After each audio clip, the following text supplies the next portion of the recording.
Is the fat you eat secretly sabotaging your gut and making your IBS symptoms worse?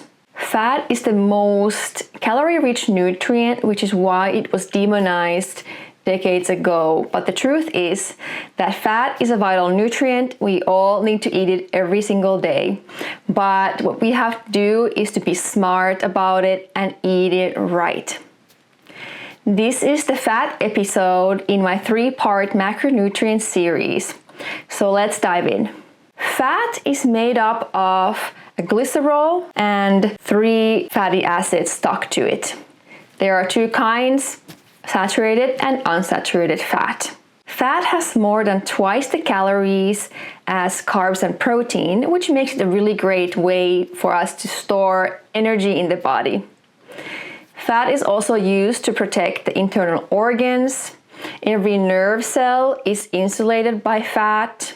Some hormones are made from fat. And every single cell in your body has a fat layer around it. Fat is often thought of as a problem because fat makes you fat, right? In reality, it's not that simple. We do need fat every day, and this is because there are some essential fatty acids that we cannot produce in the body. We can make fats from proteins and carbs, but those omega-3 and omega-6 fatty acids that we cannot make have to come from the diet. These essential fatty acids are absolutely necessary for the proper functioning of our cell membranes and for our brain. But what about the gut? This video is about gut health after all, right? Well, the most important thing I would like you to know is that amount matters. Too much fat in the diet is damaging.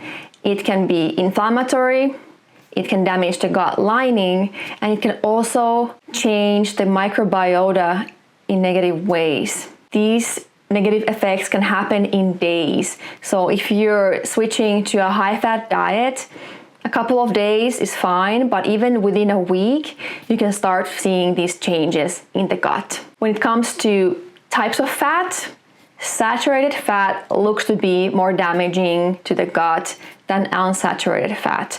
So it's a good idea to limit how much of fatty meats and cheeses, for example, you eat. A lot of highly processed foods tend to be pretty high in fat.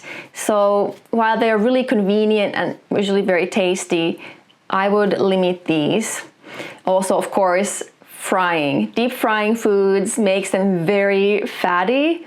But the other thing about these foods is that usually those oils are reused and reheated many times, and this reheating makes these oils pretty bad for health.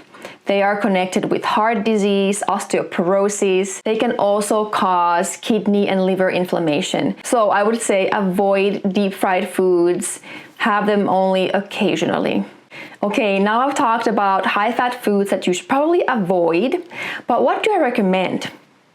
First of all, fatty fish, nuts, and seeds are excellent sources of good fats. They're also great sources of protein and packed with vitamins and minerals. What I would like you to know about those essential fatty acids: in our modern world, we're eating a lot of omega-6 fatty acids, and while we definitely need them every day, these amounts are becoming too high, especially since we're not getting as much omega-3 fatty acids.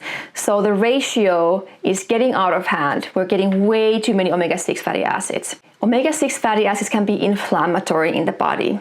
So what's nice about fatty fish, nuts, and seeds is that a lot of them have much better omega-3 to omega-6 ratios, especially salmon, walnuts, hemp seed, chia seed, and flax seed. So I would recommend you to include this in the diet every single week.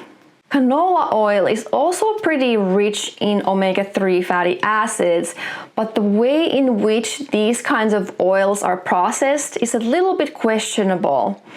So I would recommend choosing a cold pressed version of canola oil, for example, or a better choice would be extra virgin olive oil.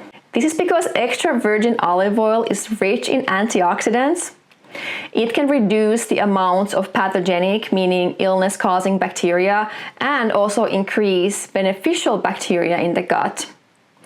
It can stimulate production of those short-chain fatty acids, which are anti-inflammatory, and it can protect against oxidative damage in the gut. So extra virgin olive oil is great for the gut lining and for our gut microbes. Avocado oil can also be a pretty nice choice, especially for high heat cooking. But what if you don't like these foods? What if you don't like fish or seeds or nuts? Should you take a supplement of omega-3 and 6 fatty acids? Well, you probably don't need a supplement for omega-6 fatty acids, but for omega-3s you probably need. But before you go ahead and buy one, talk to your doctor, especially if you have any diagnoses or any medications you're taking, because these supplements could interact with your medications. Also, if you are choosing an omega-3 supplement, choose one that is third-party tested to make sure it's pure and of good quality. And as a little reminder, even though I'm talking about these nitty-gritty details on which fat sources to choose, one aspect of the diet is still not as important as the big picture. So a balanced diet can also include unhealthy foods like French fries or donuts or packaged foods that are highly processed every now and then. But big picture counts more than a small piece of it. One more thing I'd like you to know about fat, and it has to do with gastrocolic reflex. I already talked about gastrocolic reflex a little bit in my what not to eat video. But as a reminder, the gastrocolic reflex is a natural function of the digestive system, and when we eat food, the stomach realizes that it's becoming filled with food and sends a signal to the large intestine to keep poop moving, to make room, right? And often the gastrocolic reflex results in a bowel movement, not always. Fat is a special nutrient in this way because it can make the gastrocolic reflex stronger. So if you're eating a high-fat meal, the signal is stronger.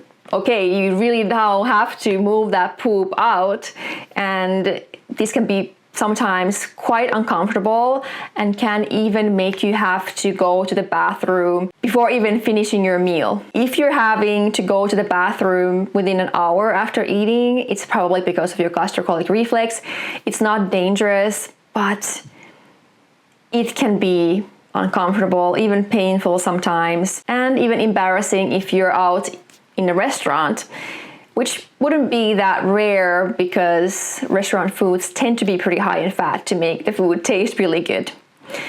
But know that it's not dangerous, and to avoid this really strong gastrocolic reflex, then I recommend paying attention to how much fat you are eating on your meals. Fat is an essential nutrient and you need to eat it every single day, but you must be mindful about how much you eat and what sources of fat you choose. If you avoid highly processed foods and fried foods, that's probably more than half the battle. But if you also include some fatty fish, some of those great nuts and seeds that I mentioned, perhaps extra virgin olive oil, you're really doing your health and your digestive system a big favor.